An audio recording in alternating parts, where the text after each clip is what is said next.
So B says using a scale of 2 centimeters to represent 15 degrees on the x-axis and 2 centimeters to represent 1 unit on the y-axis. So we need to plot our scale first. Remember, all these values for x will go to the x-axis, while all these values for y will go to the y-axis. But we need to place them properly so that when we plot it, we do not have any problem. So the best thing to do is, before you even draw your line, is to check.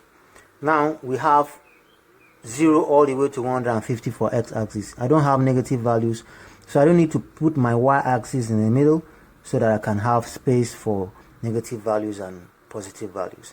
I can actually put my y-axis here so that my x scale can start here at the extreme.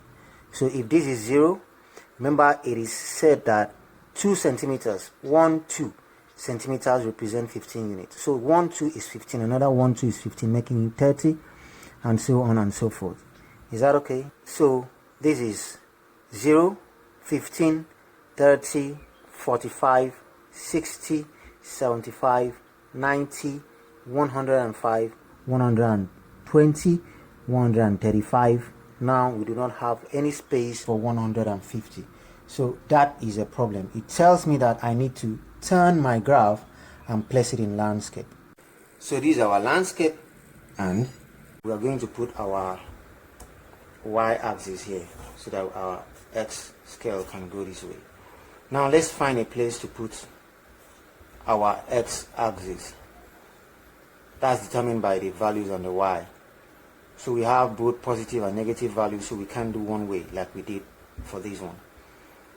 But we have a minimum value of -3 and a maximum value of +3, so we can just use this middle. So we're going to draw a line here and a line here. So yeah, you see our x scale was very easy. 15, 30, 45, 60, 75, the way it is here, because it's by 15, 15, 15, 15.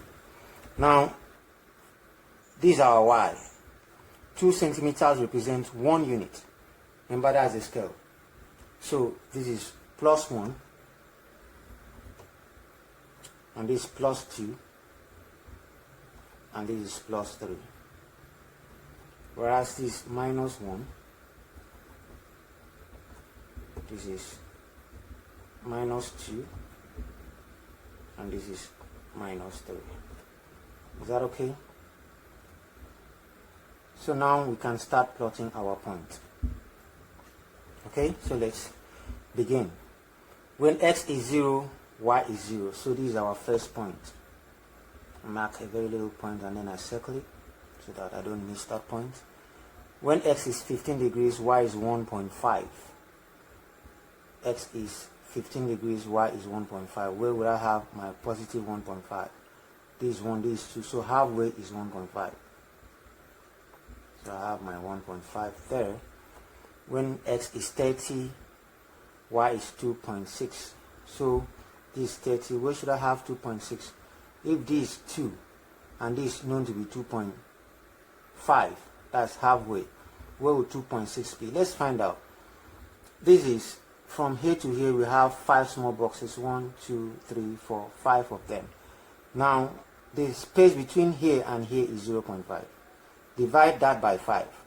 This means it's exactly 0.1, which each box is 0.1, right? Okay, so this is 2.5, so this is going to be 2.6. So this is my 2.6. I hope you understand that illustration. Okay, the next one is when x is 45, y is 3, exactly 3. So this is my 45 and this is my 3 for y, exactly that. The next one, x is 60, y is 2.6. This same 2.6 again at 60. I don't need to go calculating anything, I just fix it there. When my x is 75, y is 1.5. This point again. So we have our 1.5 here. Okay. When x is 90, y is 0. Exactly this point. This is 90 for x, this is 0 for y. when x is 105, this entire place is 105. Where is my y? Minus 1.5. So it's on this side now. Where is minus 1.5? This 1, 2, this 1.5, right? So exactly this point is our minus 1.5.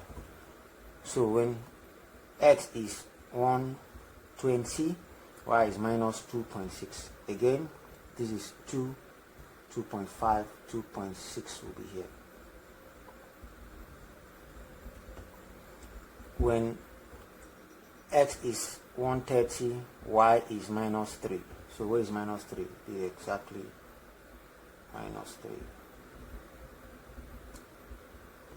When x is 150, y is minus 2.6. The same point here again. So